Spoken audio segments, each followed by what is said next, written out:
Sì, l'oracolo di Delphi. Ma c'è un futuro per le ricerche di mercato qualitative? Ah! Sicché ci chiediamo tante volte, insomma, quale sarà il futuro del nostro lavoro, perché tanti cambiamenti sono avvenuti di recente e sentiamo colleghi, ci guardiamo attorno, ci facciamo domande, ne parliamo spesso, e quindi perché non chiedere all'AI a questo punto quale sarà il futuro del nostro lavoro e che cosa ci aspetta fondamentalmente. E speriamo che sia positivo anche quello che ci dice. Cioè, se non lo sa lei, chi lo deve sapere alla fine? Ti spoilerò subito che siamo messi meglio noi come ricerche qualitative che non i nostri cugini quantitativi, secondo l'AI. Qua ci sono alcune percentuali che sono la possibilità concreta di risparmiare del tempo, altrimenti detto di essere in parte, mettiamola così, sostituiti da un AI. Partiamo con le buone notizie, circoletto verde. Cioè, ciò su cui un modello di intelligenza artificiale non ci potrà mai sostituire, a detta dell'AI, è l'interazione con i partecipanti.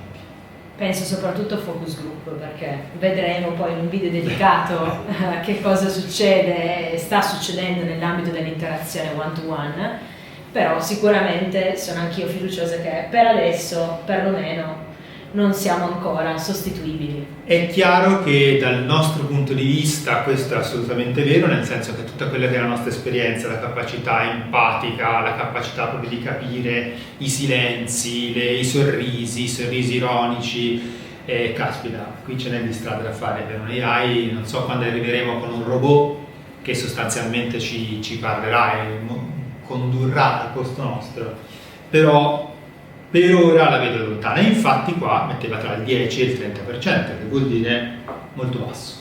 Detto questo, però, attenzione, perché ci sono dei circoletti rossi che abbiamo segnato. Per esempio, l'attività di pianificazione della ricerca, ma anche proprio concretamente di creare tracce di discussione, di creare tutto quello che sono i materiali. In questo senso abbiamo provato a fare una traccia di discussione con qualche modello. Sinceramente sono rimasto, ahimè, stupito, nel senso che se si è in grado di capire cosa tu vuoi chiedere all'AI, perché ovviamente c'è tutto un lavoro in cui siamo insostituibili, però se siamo in grado, abbiamo le idee chiare, sappiamo cosa chiedere, abbiamo messo un prompt con pochissime indicazioni, come vediamo, una traccia di discussione, gli ho dato alcune dritte, per esempio cercare di usare un numero più alto possibile di associazioni, e i risultati sono super interessanti. Quindi diciamo che anziché doversi concentrare sulla stesura della guida, bisogna concentrarsi sulla stesura del prompt giusto. Sì e non solo, nel senso che è chiaro, il prompt giusto aiuta, cioè quello che sta cambiando è che una volta quando scrivevamo queste tracce o comunque quando pensavamo dei materiali si partiva da zero. Si partiva da zero oppure si partiva da un copia e incolla di quello che avevamo. Certo. Adesso non è solo quello.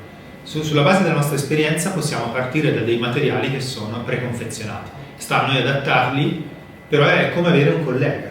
Sì, è sempre un aiuto in più nell'ispirazione, magari anche formulare forse le domande in modo diverso, in modo un pochino più originale, o comunque semplicemente... Ma anche diverso dal solito, ti direi, perché esatto. Formulare proprio io spesso mi rendo conto che quando faccio le tracce le faccio più o meno sempre uguali, con quel taglio di domande, e invece ascoltare modi diversi e metterlo alla prova su modi diversi è super interessante. Un altro aspetto su cui sembra che il gioco sia finito, ne abbiamo parlato un po' di questo, ne parleremo ancora, ma qui c'è un 70-90% nella trascrizione delle interviste del focus group.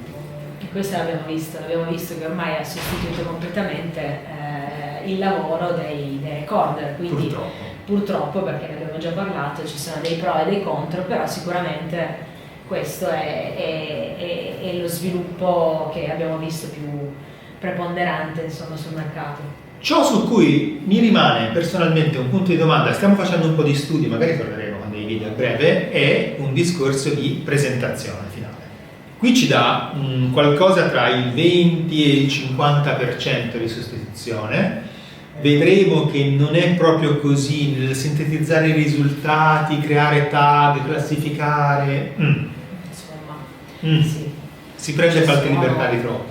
È vero, ci sono tool che sicuramente aiutano anche nella restituzione visiva, abbiamo visto la creazione di magari infografiche, però possono essere anche qui forse di ispirazione per creare qualcosa di diverso, di nuovo.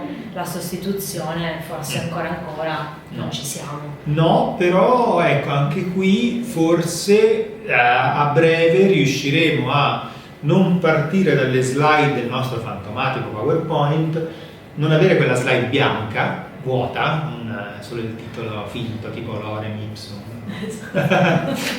o quello che è il modello secondo gli istituti per cui lavoriamo, ma avere un pre-scritto, pre-lavorato.